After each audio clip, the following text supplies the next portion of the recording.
시민여러분 안녕하십니까? 한 주간의 PUBS 뉴스를 전해드리겠습니다.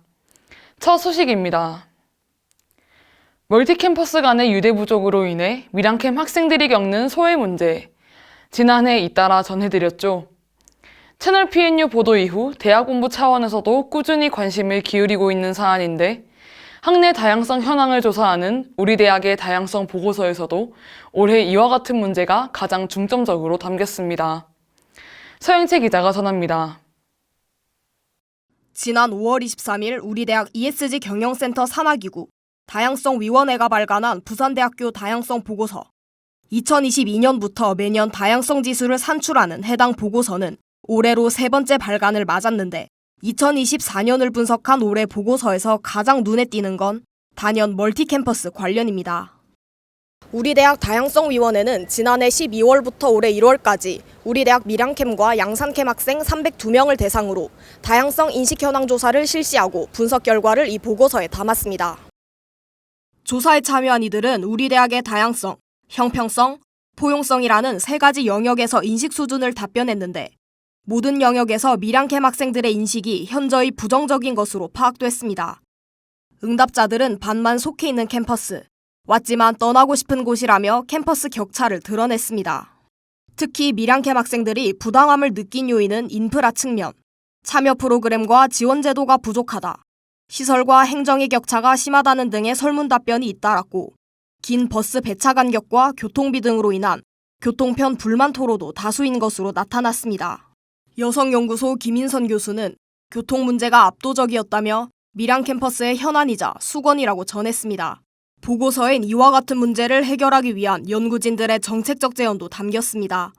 그중 가장 시급한 정책으로 꼽히는 건 교통편 확대, 학술 교류 확대, 고립된 연구 환경 개선 등 학생들이 이용할 수 있는 시설과 프로그램을 늘리는 식의 정책이 다양하게 마련돼야 한다는 겁니다. 이어 밀양캠의 정체성 회복을 위한 적극적인 브랜드 전략도 제안됐습니다. 캠퍼스 자체의 전문성을 각인시키고 구성원의 소속감을 제고하기 위해 밀양캠을 부산대 바이오에코 캠퍼스와 같은 이름으로 개칭해야 한다는 겁니다. 한편 양산캠에서도 외국인 학생들의 소외 문제가 두드러지는 등의 다양성 부족 문제가 나타나고 있는 것으로 분석된 상황. 학내 소외 문제가 고스란히 담긴 이번 다양성 보고서의 발간이 대학 차원의 제도 개선은 물론 학내 구성원들의 인식 변화의 필요성을 높이고 있습니다. PUBS 뉴스 서영채입니다. 우리 대학 부산 캠퍼스는 산 중턱에 있어 높은 경사가 보행자들의 안전을 위협하는데요. 지난해 3월 대학본부는 불법 주정차와 고속 등 고질적인 교통 문제의 개선을 위한 단속 강화에 착수했습니다. 그 후 1년이 지난 지금 단속 효과가 나타나고 있는지 아직 미흡한 부분은 무엇인지 저희 채널 PNU가 짚어봤습니다.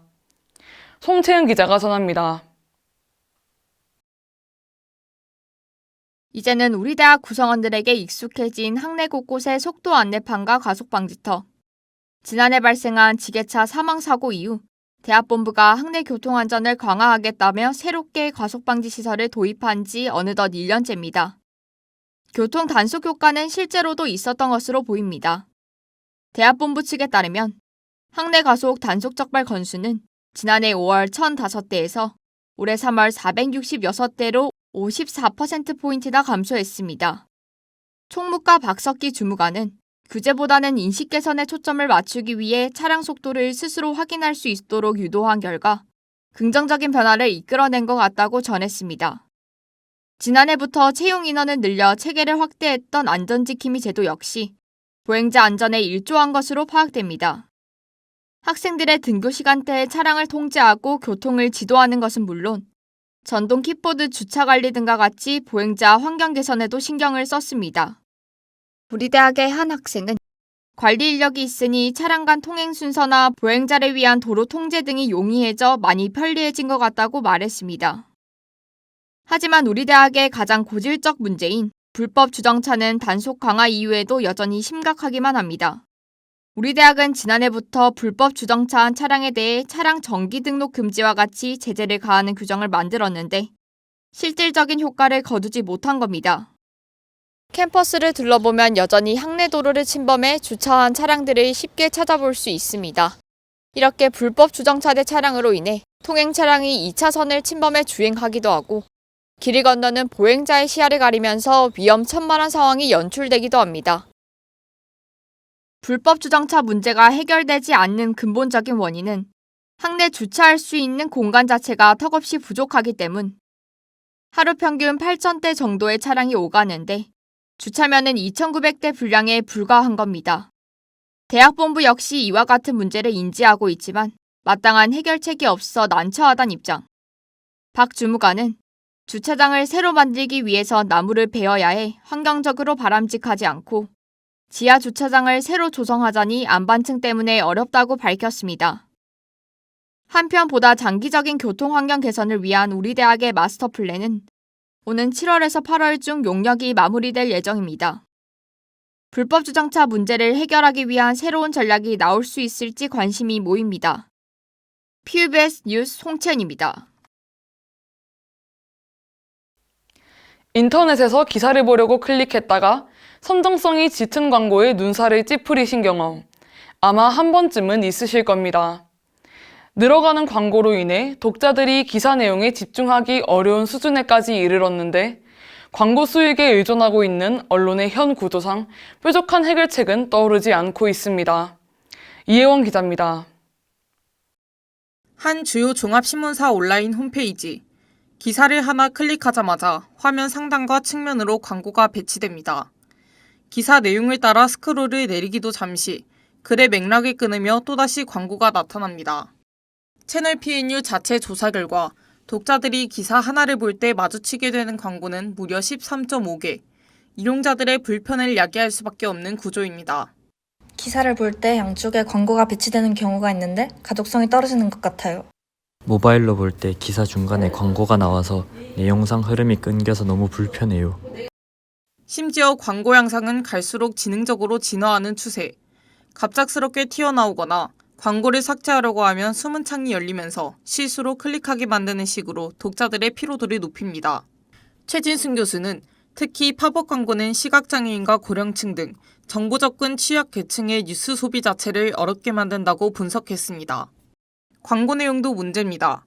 기사 본문과는 전혀 관련 없는 도박이나 성매매, 성인 사이트 등 사회적으로 부적절한 내용까지 광고되고 있는 겁니다. 하지만 무분별한 광고를 규제하기 위한 조치는 미약하기만 한 상황. 인터넷 신문 광고 심의 기준에 따라 인터넷 신문윤리위원회의 심의가 이뤄지는데 언론사에 단순 경고를 주는 식에 그치는 겁니다. 이렇듯 광고 문제가 쉽사리 해결되지 않는 가장 근본적인 원인은 오늘날 언론의 수익 구조가 광고에 전적으로 의지하고 있다는 점입니다. 광고를 배치해 얻는 수익이 언론사 운영의 주요 자원으로 작동하고 있어 광고를 줄이기 쉽지 않은 겁니다. 결국 현재의 온라인 기사 광고 문제를 해결하기 위해선 수익원을 다각화하는 식으로 언론사의 비즈니스 모델 자체를 개편해야 한다는 분석이 나옵니다. 최지한 교수는 광고에만 의존해서는 양질의 저널리즘을 수행하는 언론을 유지하기 힘들다며 이용자 수익 모델을 포함해 수익을 다각화해야 양질의 저널리즘을 수행할 수 있다고 전했습니다. 언론사를 유지 운영하기 위해선 독자에게 광고로 인한 불편을 줄 수밖에 없는 딜레마에 빠진 현실. 언론들이 광고 수익에 매달리기보단 독자의 신뢰와 콘텐츠의 품질을 우선할 수 있도록 과감한 변화가 필요할 때입니다. PBS 뉴스 이혜원입니다. 2025학년도 우리 대학 축제 대동제가 지난 5월 30일 막을 내렸습니다. 3일간 넉넉한 터와 시월광장 일대에서 열린 올해 대동제는 다양한 공연과 부스, 체험 행사로 꾸며졌습니다. 야외에서 책을 읽을 수 있는 피크북 행사가 지난 5월 27일과 28일 새벽들에서 열렸습니다. 도서관이 올해 처음 시도한 독서 프로그램인 피크북에서 참가자 약 200여 명은 사전에 신청한 도서와 함께 돗자리와 빈백을 제공받아 독서를 즐겼습니다. 부산시가 문화관람비를 지원하는 부산 청년 만원 문화패스가 모집 시작 8분 만에 마감되며 큰 호응을 얻었습니다. 올해 문화패스 지원 인원은 지난해보다 3,500명 늘어난 8,500명으로 5만원권과 10만원권이 지급됐습니다. 선정자들은 부산시 추천 공연 결제 시 지원 금액만큼 할인 혜택을 받게 됩니다. 2025년 2학기 국가장학금 1차 신청이 오는 6월 23일까지 진행됩니다. 신입생, 편입생, 재입학생, 복학생 등 모든 대학생이 대상입니다. 자세한 신청 방법은 우리 대학 홈페이지 또는 한국장학재단 누리집을 참고하면 됩니다. 오늘을 끝으로 2025학년도 1학기 방송을 마칩니다. 한 학기 동안 캠퍼스 곳곳의 소식을 전할 수 있어서 감사했습니다.